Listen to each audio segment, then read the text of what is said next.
بسم اللہ الرحمن الرحیم۔ السلام علیکم ورحمۃ اللہ وبرکاتہ۔ عزیز طلباء کرام، امید ہے آپ خیریت سے ہوں گے۔ بسم اللہ الرحمن الرحیم۔ بدایت المجتہد و نہایت المقتصد کا سبق نمبر 95 آج ہم زیر باس لے کے آئیں گے۔ آج کے سبق کا عنوان کتاب النکاح سے الباب الرابع، اور الباب الرابع میں سے حقوق زوجیت، اور اس کا جو تیسرا حصہ ہے وہ انشاءاللہ العزیز آج کے سبق میں ہم انشاءاللہ سیکھنے کی، سمجھنے کی اور جاننے کی کوشش کریں گے۔ یہ ہمارا گزشتہ دو اسباق سے ہم الباب الرابع جو ہے اس کے متعلق ہی پڑھ رہے ہیں، تو اسی کے حوالے سے یہ ہمارا انشاءاللہ آج کا تیسرا سبق ہے۔ اور ان اسباق میں جو چیزیں ہم پڑھ رہے ہیں وہ زوجیت یعنی جو بیوی ہے اس کے حقوق کے حوالے سے پڑھ رہے ہیں ابتدائی طور پہ۔ آئندہ اسباق میں انشاءاللہ جو مرد کے حقوق ہیں وہ بھی انشاءاللہ دیکھیں گے۔ آج کا سبق شروع کرنے سے قبل گزشتہ سبق کا خلاصہ دہرا لیتے ہیں اور یہ جان لیتے ہیں کہ گزشتہ سبق میں ہم نے کون سی چیزیں سیکھنے کی، سمجھنے کی اور جاننے کی کوشش کی۔ گزشتہ سبق میں ہم نے کتاب النکاح سے الباب الرابع کی تفصیل میں سے حقوق زوجیت جو اس کا دوسرا حصہ ہے وہ پڑھا، اور اس کا عنوان اور ٹائٹل تھا ایک مقدار نفقہ، نمبر 2 کیا خامد پر عورت کے خادم کا خرچ اٹھانا بھی لازم ہے یا نہیں۔ یعنی ایک عورت جس سے اس نے نکاح کیا ہے، اب عورت کا نفقہ تو قرآن مجید کی نص کی وجہ سے ثابت ہو رہا ہے، تو کیا آیا وہ شخص یا وہ لونڈی یا وہ نوکرانی جس کو عورت نے اپنی خدمت کے لیے رکھا ہے، اس کا نفقہ، اس کا خرچ اٹھانا بھی خامد کے ذمہ لازم اور واجب ہے یا نہیں۔ اس کے حوالے سے الحمدللہ ہم گزشتہ سبق میں پڑھ چکے۔ جو تفصیل کا طالب ہے وہ سبق نمبر 94 جو ہے وہ بالتفصیل غور سے سمجھے اور اس کو ضبط کرنے کی کوشش کرے۔ تو گزشتہ سبق میں ہم نے ان دو مسائل کو الحمدللہ بالتفصیل جاننے کی کوشش کی۔ آج کے سبق میں انشاءاللہ العزیز ہم پڑھیں گے کتاب النکاح سے الباب الرابع کی تفصیل حقوق زوجیت، اور اس کا اہم مسئلہ نافرمان بیوی اور لونڈی کے خرچ کا حکم۔ یہ در حقیقت دو مسائل ہی ہیں، نمبر 1 نافرمان بیوی کے خرچ کا حکم، نمبر 2 لونڈی کے خرچ کا حکم۔ اور اس کے ساتھ ساتھ تیسرے نمبر پہ ہم انشاءاللہ العزیز پڑھیں گے کہ نفقہ کس پر واجب ہے، یعنی جو ادا کرنے والا ہے اس کے حوالے سے بھی ہم انشاءاللہ العزیز جاننے کی کوشش کریں گے۔ تو شروع کرتے ہیں جی اپنا آج کا سبق الباب الرابع فی حقوق زوجیت، زوجیت کے حقوق کے حوالے سے، یعنی جو زوجین کے حقوق ہیں ان کے حوالے سے یہ سبق ہے۔ تو ہم شروع کرتے ہیں جی نافرمان بیوی اور لونڈی کے خرچ کا حکم۔ امام رحمہ اللہ فرماتے ہیں وَأَمَّا لِمَنْ تَجِبُ النَّفَقَةُ، جہاں تک اس چیز کی بات ہے کہ کس کے لیے نفقہ واجب ہے، یعنی کس عورت کے لیے نفقہ جو ہوتا ہے وہ واجب ہے، تو فَإِنَّهُمْ مُتَّفَقُوا، پس فقہاء کا اتفاق ہے اس بات پہ، عَلَىٰ أَنَّهَا، بے شک یہ واجب ہے، تجب للحرۃ غیر ناشز، یہ واجب ہے للحرۃ آزاد عورت کے لیے، الغیر جو علاوہ ہو، ناشز نافرمانی کرنے والی کے علاوہ، یعنی وہ عورت جو نافرمانی کرنے والی نہیں ہے اور آزاد بھی ہے تو اس کے لیے خرچہ واجب اور لازم ہے۔ اب اس جملے میں امام رحمہ اللہ نے دو شرائط کا ذکر کیا ہے، نمبر 1 للحرہ جو آزاد ہے، نمبر 2 جو نافرمان نہیں ہے۔ واختلفوا فی الناشز والامۃ، اور فقہاء کا اختلاف ہے فی الناشز نافرمان عورت کے حوالے سے، والامۃ اور لونڈی کے حوالے سے، یعنی یہ جو دونوں ہیں، ایک ایسی عورت جو آزاد نہیں ہے اس کے حوالے سے بھی، اور وہ جو نافرمان ہے اس کے حوالے سے، ان دونوں کے حوالے سے فقہاء کا اختلاف ہے۔ اور وہ اختلاف کیا ہے وہ تفصیل انشاءاللہ العزیز ہم آج کے سبق میں دیکھیں گے۔ فَأَمَّا النَّاشِزُ جہاں تک بات ہے نافرمانی کرنے والی عورت کی، فالجمہور تو جمہور کا موقف یہ ہے علی انہا لا تجب لها نفقہ کہ اس عورت کے لیے نفقہ واجب نہیں رہتا، یعنی جو عورت اپنے شوہر کی نافرمانی کرنے والی ہے اور اپنے شوہر کی بات نہیں ماننے والی، اس کے لیے نفقہ واجب نہیں ہے۔ عزیز طلباء کرام، الناشز کا معنی جو ہم کر رہے ہیں وہ نافرمان ہے، اس کو بھی ذرا سمجھ لیجئے۔ بعض نے اس کا معنی یہ کیا ہے کہ وہ عورت التی تخرج من بیت زوجہا جو اپنے خامد کے گھر سے نکل جاتی ہے دون اذن بغیر اجازت کے، یعنی ایسی عورت جو اپنی خامد کے اجازت کے بغیر گھر سے نکلنے والی ہو، ناشز میں وہ عورت شامل ہے۔ یا وہ عورت کہ جو اپنے خامد کی بات نہیں مانتی، خاص کر کے تعلقات زوجیت کے حوالے سے خامد بلائے اور وہ نہ جائے تو ناشز سے یہ بھی مراد لیا ہے۔ بہرکیف جو اہم مقاصد ہیں نکاح کے زوجین کے تعلقات کے حوالے سے، اگر عورت ان کو نہیں پورا کر رہی تو فقہا نے اس کو ناشز کے معنی میں لیا ہے، یعنی نافرمانی کرنے والی۔ اب اگر ایک عورت وہ عزت کی محافظ نہیں بن رہی اور خامد کی اطاعت نہیں کر رہی تو وہ بھی اس میں شامل ہے۔ بہرکیف امام رحمہ اللہ نے جمہور کا یہ موقف نقل کیا اور آگے فرماتے ہیں وَشَذَّ قَوْمٌ اور ایک قوم جو ہے انہوں نے شاذ رائے اختیار کی، فقالوا انہوں نے کہا تجب لها النفقہ اس عورت کے لیے نفقہ واجب ہوگا۔ اس سے مراد یہ ہے کہ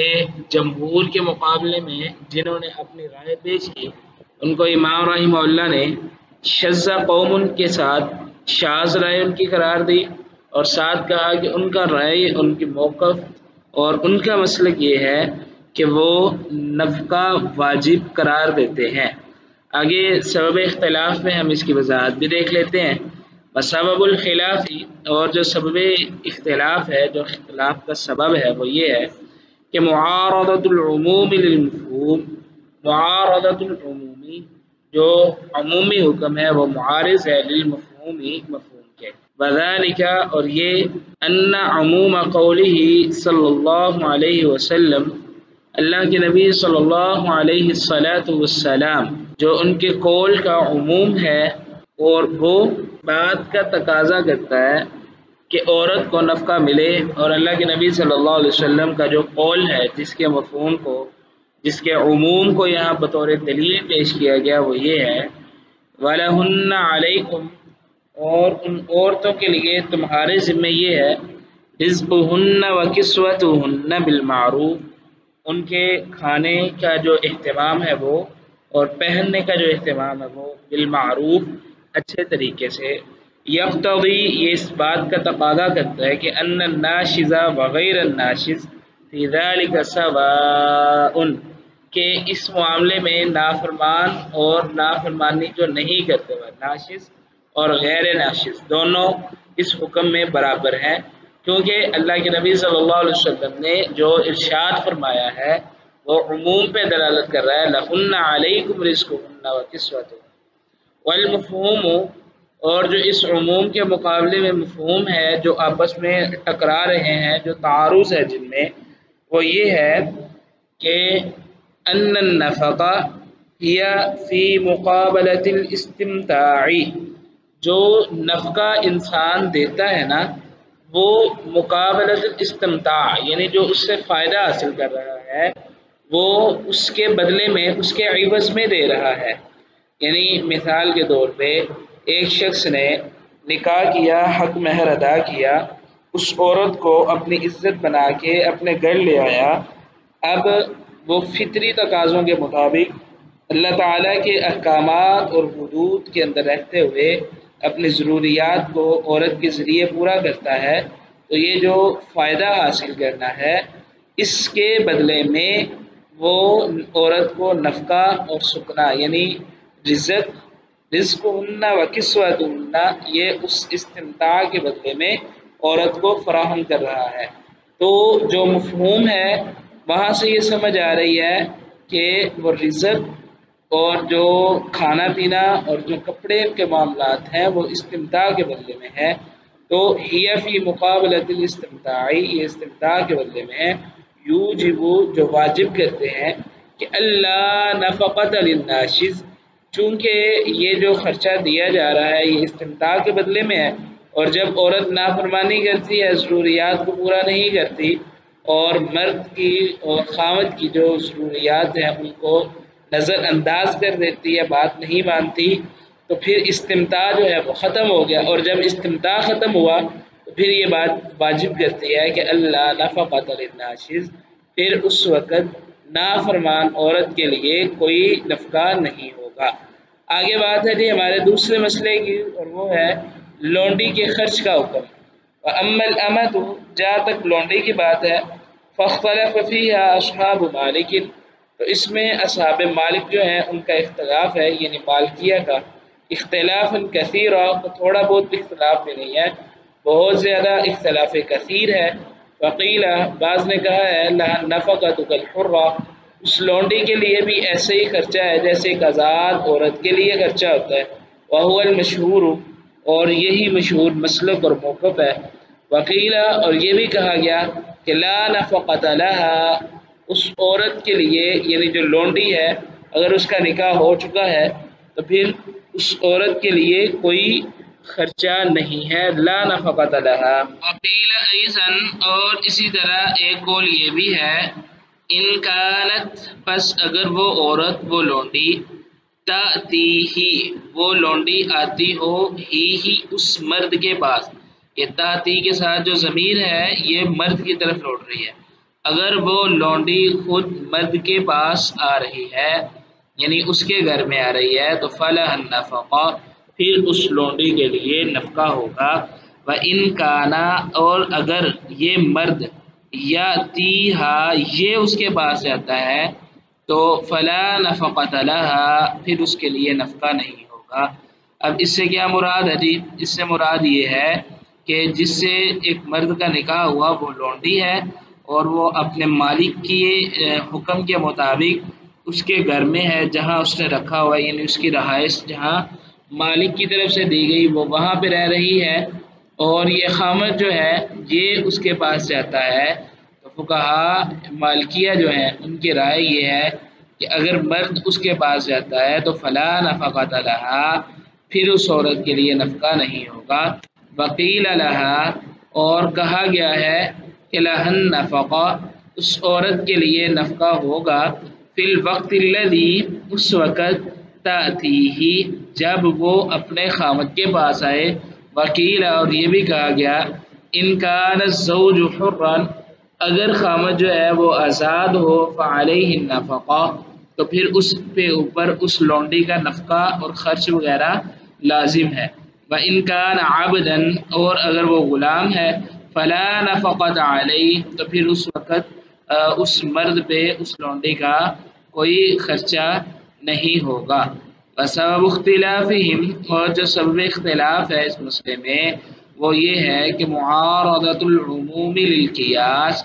کہ ایک عموم جو ہے اس کو ٹکرا رہا ہے ایک قیاس کے ساتھ، یعنی ایک حکم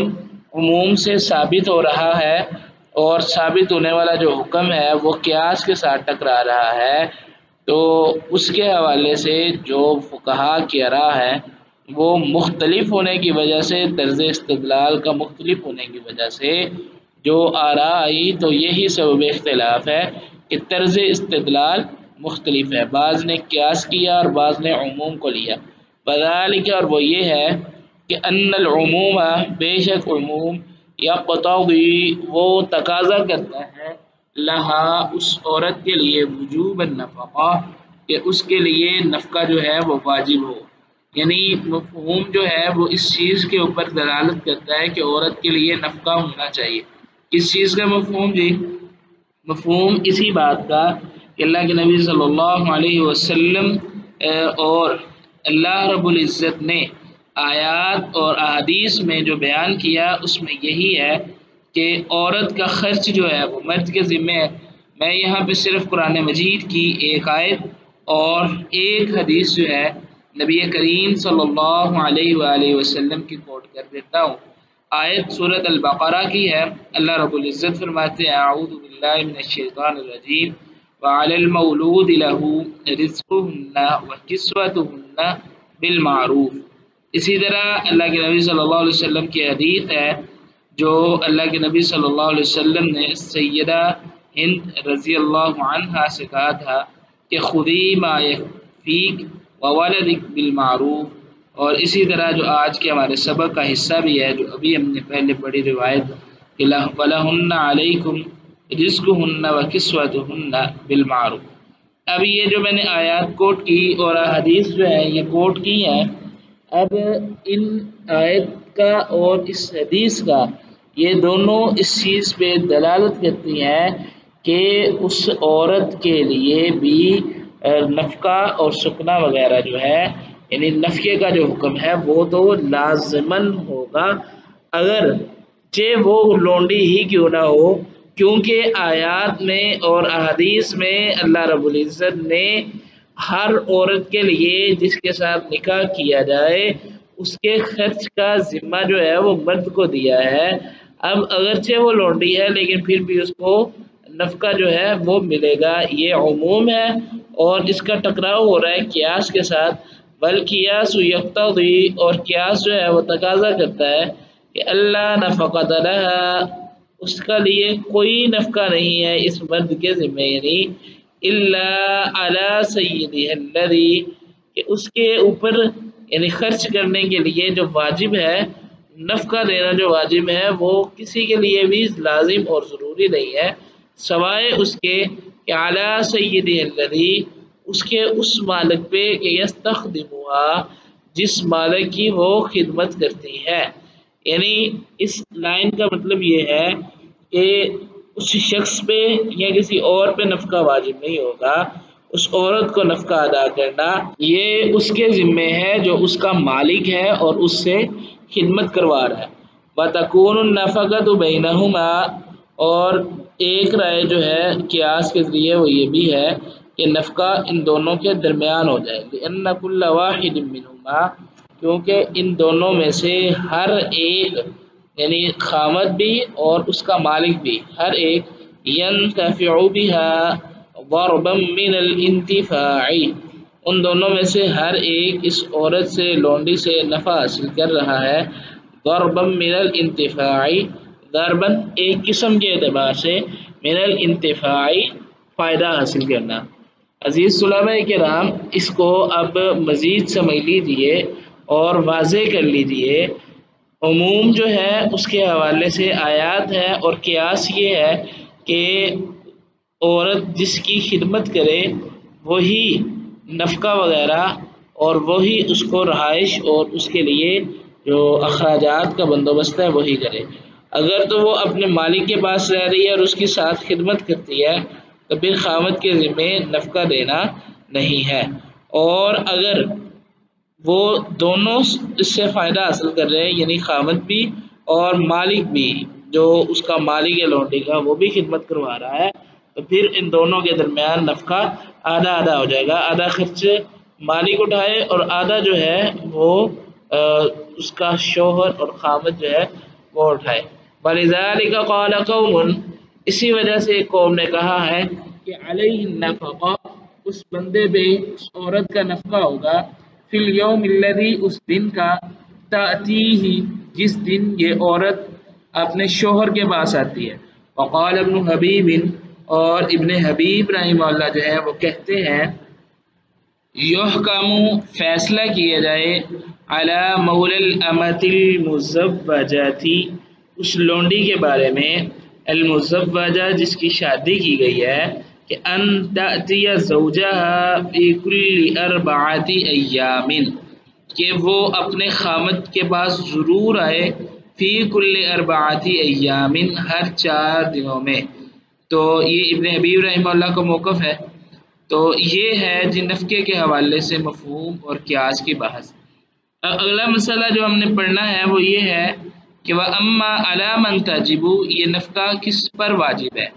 تو فَاتَّفَقُوا، ایضاً فقہاء کے اتفاق اس مسئلے میں، کہ انہا تجب علی الزوج الحر الحاضر، کہ یہ نفقہ واجب ہے خامد پہ الحر الحاضری جو آزاد بھی ہو اور موجود بھی ہو. واختلفوا فی العبد والغائب، تو فقہا کا اختلاف ہے غلام کے بارے میں اور اس شخص کے بارے میں جو ہے تو آزاد لیکن موجود نہیں ہے، سفر پہ گیا ہوا ہے یا کہیں غائب ہے، تو اس کے حوالے سے اختلاف ہے. تو جو پہلا ہے اس کے حوالے سے متفق ہے. فاما العبد، جہاں تک غلام کی بات ہے تو فقال ابن المنذر، ابن منذر کہتے ہیں کہ اجمع، جمع ہے اس نے اس پہ اتفاق کیا ہے، کل، ہر وہ شخص، من یحفظ عنہ من اہل العلم، کہ اہل علم میں سے جس پہ اعتبار کیا گیا، جس کے علم کو محفوظ کیا گیا، ان علی العبد، بے شک غلام پہ، نفقۃ زوجتہ، اس کی بیوی کا خرچ جو ہے وہ لازم ہے.